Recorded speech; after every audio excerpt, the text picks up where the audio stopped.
Kothamangalam Mar Basil higher secondary സ്കൂളിൽ സംഘടിപ്പിച്ച കാർഷിക പ്രദർശന വിപണന മേളയുടെ ഉദ്ഘാടനം സ്കൂൾ ഹെഡ്മിസ്ട്രസ് ബിന്ദു വർഗീസ് നിർവഹിച്ചു.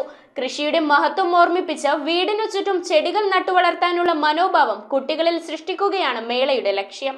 കുട്ടികൾ വീടുകളിൽ നട്ടുവളർത്തി വിളവെടുത്ത കാച്ചിൽ, ചേന, ചേമ്പ്, കപ്പ തുടങ്ങിയ കിഴങ്ങുവർഗ്ഗങ്ങളും പയർ, വഴുതന, കപ്പങ്ങ, മത്തങ്ങ, കുമ്പളങ്ങ, ചുരയ്ക്ക, മുളക്, വാഴക്കുല തുടങ്ങിയ പച്ചക്കറികളും അഗ്ലോണിമ, കലേഡിയം, കലാത്തിയ, ബിഗോണിയ തുടങ്ങിയ ചെടികളുടെ വിപുലമായ ശേഖരവുമാണ് മേളയിലുണ്ടായിരുന്നത്. പ്രദർശനത്തിന് കൊണ്ടുവന്ന് വിറ്റഴിക്കാൻ ലഭിച്ച അവസരം കുട്ടികൾ നന്നായി ആസ്വദിച്ചു. കൃഷിയുടെ മഹത്വം ഓർമ്മിപ്പിച്ച് വീടിനു ചുറ്റും ചെടികൾ നട്ടുവളർത്താനുള്ള മനോഭാവം കുട്ടികളിൽ ഉണ്ടാക്കുക എന്ന ലക്ഷ്യത്തോടെയാണ് കോതമംഗലം മാർബേസിൽ ഹയർ സെക്കൻഡറി സ്കൂളിൽ കാർഷിക പ്രദർശന വിപണനമേള സംഘടിപ്പിച്ചത്. ഹെഡ്മിസ്ട്രസ് ബിന്ദു വർഗീസ് കാർഷിക സന്ദേശം നൽകിക്കൊണ്ട് പരിപാടിയുടെ ഉദ്ഘാടനം നിർവഹിച്ചു. Eldhose MA, Anju Mathai, seed coordinator Shelly Peter എന്നിവർ നേതൃത്വം നൽകി. News bureau, Kothamangalam. പെരുമ്പാവൂർ കൂട്ടുമഠം ശ്രീ ബാലസുബ്രഹ്മണ്യ സ്വാമി ക്ഷേത്രത്തിലെയും പെരക്കാട് മഹാദേവ ക്ഷേത്രത്തിലെയും തിരുവാതിര തൈപ്പൂയ മഹോത്സവം 2025 ഫെബ്രുവരി 4 മുതൽ 11 വരെ ആഘോഷിക്കുന്നു. വർഷത്തിലൊരിക്കൽ മാത്രം നടക്കുന്ന ഭസ്മാഭിഷേകവും മറ്റ് വഴിപാടുകളും ഭക്തർക്ക് മുൻകൂട്ടി ബുക്ക് ചെയ്യാവുന്നതാണ്.